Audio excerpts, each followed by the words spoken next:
Hello. This week the WI is supporting the Big Green Week. Here at Felicity Crafts we're going to support that by having 2 recycled crafts. So at the beginning of the week we're going to make this lovely recycled flower decoration which can be used for various things I'll show you in a minute, and at the end of this week there's going to be a live crafting session turning a foil tray into a beautiful bird. So I'll see you for that one next week. But this week we're going to think about newspaper. So we've just got some really ordinary newspaper. That's the basis of what we're going to do today. And we're going to make these nice little flowers. So they can be really scrunched up and left as newspaper. They can be bright and colourful like that one.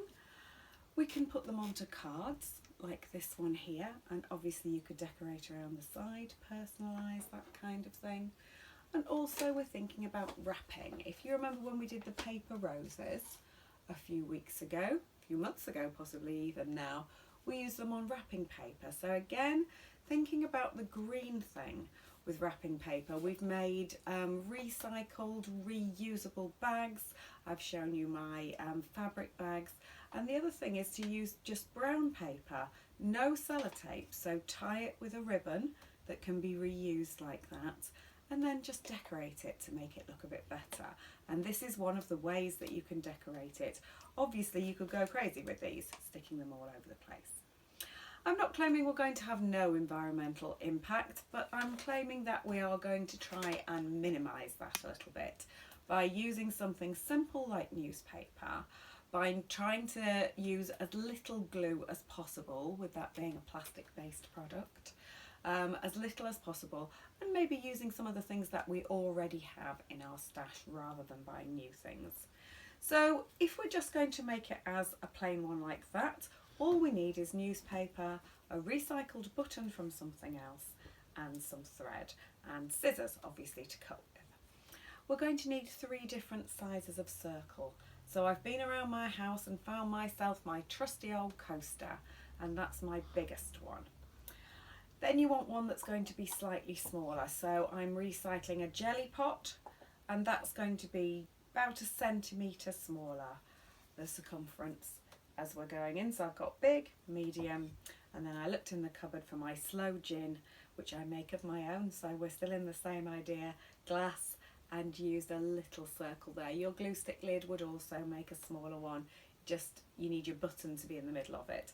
But 3 sizes of circle to draw around, finding something around there. This is my button tin, and most crafters are going to have a button tin. You can get bags of recycled buttons from charity shops. So if you are just starting out on your crafting journey, you're going to find all kinds of things in there. But loads of times when you buy dresses or coats or shirts or whatever, they have a little button inside. Cut that out and keep that one. When you are finally having to get rid of a piece of clothing because it's too ripped or whatever, cut off the buttons, and you can use them often for crafting things like that. But that's adding those kind of things. We're going to need those scissors. Now, if you want to make a nice colourful one, either this one or this one. This one, I've used felt tip pens. So some felt tip pens, and I kept in the vintagey kind of colour spectrum because that's what I fancied, but you can do what you like.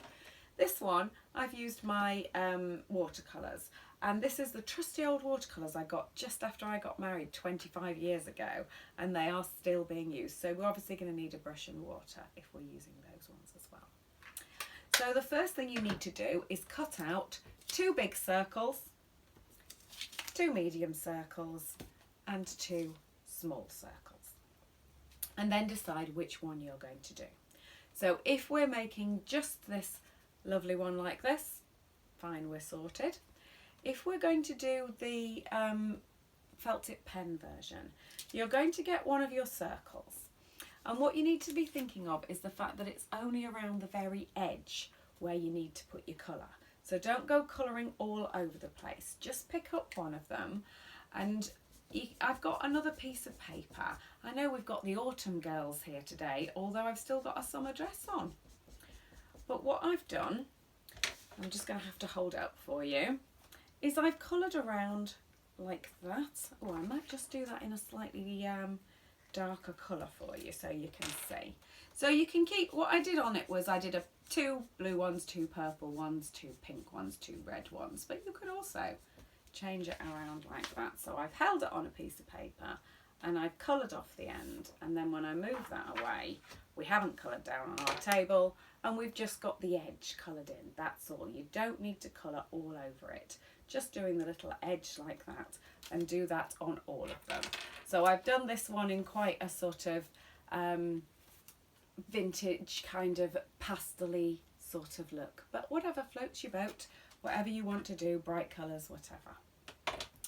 For this one, we are going to leave things to dry. So again, we're going to need, and it was actually quite wet, so you need to spread out some spare newspaper or whatever you've got, and then get one of your circles. I'm going to do a bigger circle. I might just move my autumn dollies out of the way for a second, and then we've got that. I'm going to pick up my paints into my water, and all I'm doing is trying to create it completely covered like that, with 2 sorts of colours or 1 sort of colour when we're going on.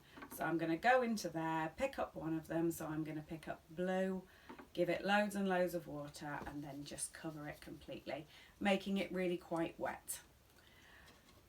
You can have it light, you can have it dark, whatever you want. So it's gone really quite wet, like that one, covered completely. And then get yourself a contrasting colour. I've gone into the orange there, and just slosh it around the edge as vague as you like, and let them all come together. So it's a really good one to do with children because you're just sloshing it about, but you want it just to be vaguely going together like that. That's all moving around because I'm picking it up, which is fine. And then you're going to need to leave those to dry. Okay, so we need to do all of those little colours, slosh them around. When you're doing your small one, I did the colour on the inside rather than the outside, but your button's going to be covering some of that up, so it doesn't matter. Just slosh it around anyway. So I've got some like this where it's blended in really like completely, and then some where you can see a little circle. I've got somebody coming up to help just underneath the screen here, just having a little look underneath the table. So we've got this one here that's got the circles coming around like that, but it doesn't really matter. As long as you've done that, you're then going to have to leave them somewhere to dry, and it's actually better if they dry overnight because we want them to be crisp when they're coming back again. It does add an extra level of crispness actually to it when you've painted them. So those ones do have a really nice kind of crispy look when you're there. So we've got those ones dried. So I say I'll leave those over to dry and come back the next time. But otherwise we've got our 2 big, our 2 medium and our 2 small ones. And we're going to layer them up together.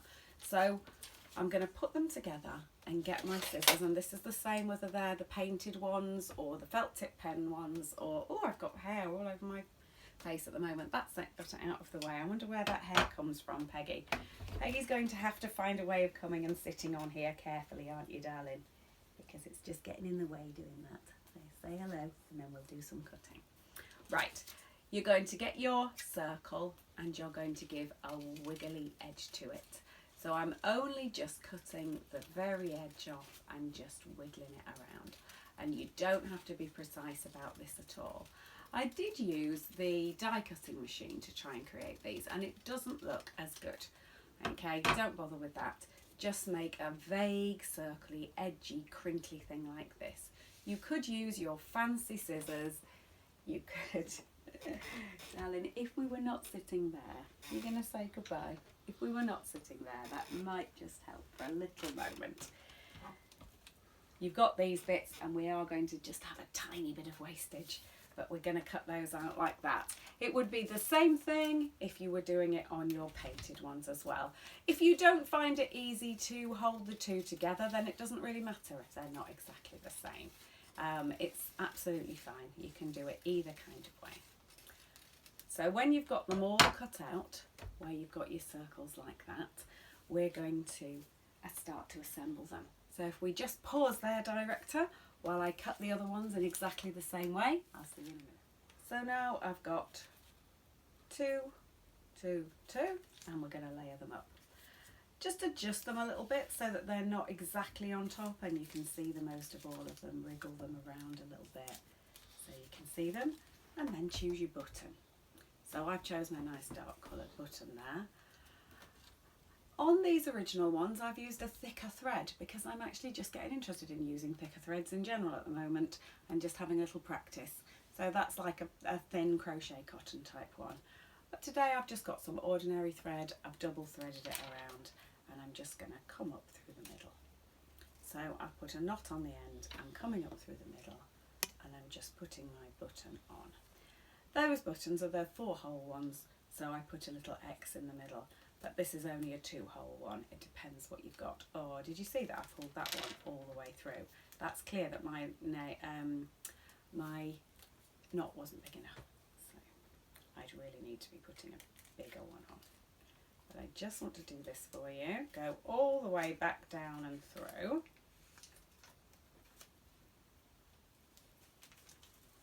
There we are, all the way through. And then tie it at the back in a knot. We're not really going to be looking at the back, so you don't need to worry about that and how neat it looks, because it's only one stitch, so you're not worrying about that. Then we're going to crinkle it. Get it in your hand and squidge it up. Yes, that's what I did. I found it better, I experimented, and it's better to crunch it at the end. Then open it up. It depends whether you want it to be really crinkly like this one or a little bit flatter like this one. It doesn't matter, it depends what you're going to do. Just crinkle up those edges and you've got a really beautiful flower. The only other thing you can do, the one that I put on here, I actually chose some pages from the newspaper because of course newspaper isn't all print these days. Lots of the times it's got pictures on it already.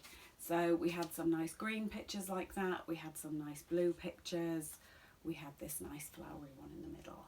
So they were done exactly the same way, putting them together, cutting around the edges, doing that, and this gives this nice sort of look too.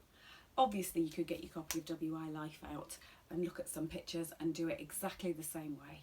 Any way you want to do that, cut the 3, crinkle it up. If you want a colourful one, use those watercolours or anything that you've got.